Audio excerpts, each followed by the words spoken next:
Ugotavljamo, da se logistika v Sloveniji transformira. Tehnološka modernizacija, predvsem digitalna transformacija, je v naši logistiki vedno bolj prisotna.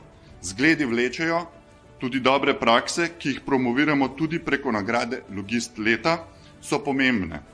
Na eni strani nagrada za najboljše in najbolj ambiciozne, na drugi pa pomembna spodbuda za preostale, ki hočejo več.